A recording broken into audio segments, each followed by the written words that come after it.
Hello, what's up? Hello Philippines, hello world.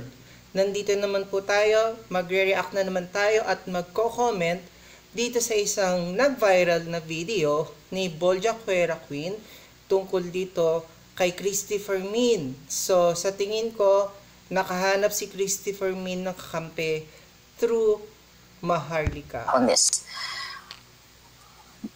Nagpadala ng letter si Dominic kay Christopher Min na parang yun na nga, kina-call out siya na hindi totoo, ganyan-ganyan, hindi sila magjowa ni Bullet.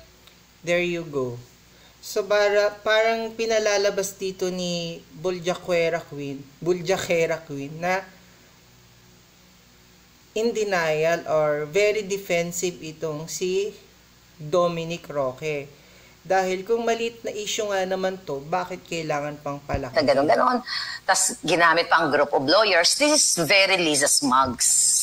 Ang strategy is idinamay pa ulit si Lisa Smug. So, eto kasing si Maharlika, sobrang laki ng galit niya dito kay Marcos at kay Lisa. Pero dati, dito siya nakakampi. So, hindi ko na maintindihan kung ano na talaga ang nangyayari sa kanya. very Lisa, very Bullet. So kung sino yung mga nakadikit kay Lisa Smugs, kinukopya nila ang panggigipit, ang pananakot. Kasi gusto nilang i-shut down, i-shut off ang bunganga ni Christopher Min. Yun. So, yun nga. So, nakahanap si Christopher Min ng kakampi through Maharlika. Pero, parang ang layo naman eh. So, ano yun? Planado lahat ang nangyari kay Christopher Min? So, plinano ng gobyerno yung nangyayari ngayon? Pangkabuhayan niya yan eh. Yan yung profession niya. True. Pero hindi naman pinag-aralan yung manira ng tao at manira ng buhay ng ibang tao. So, pinag-aralan niya kung paano maging commentary siya, di ba? Parang ako, pero hindi ko pinag-aralan to, nagko-comment lang ako. Parang ganon yung pinag-aralan niya, paano magbigay ng, sa tingin ko naman dapat magagandang example or magagandang mga bagay ang ibinabato at binibigay o ginagawa, hindi ganito na paninira. So ako nakikita ako dito, no? I don't know Christopher Min personally. You know, hindi ko nakikita yan sa buong buhay ko, pero panapanood ko siya. Ang nakikita kong pattern dito, sangkot yung mga politiko. Lahat na lang kasangkot pagdating dito kay Bojack Queen na to.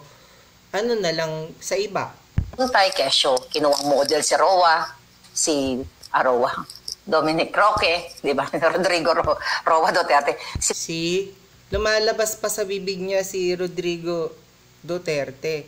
Kasi dito siya ngayon kumakampi kay Duterte. So, umalis siya kay Marcos, pumunta siya kay Duterte.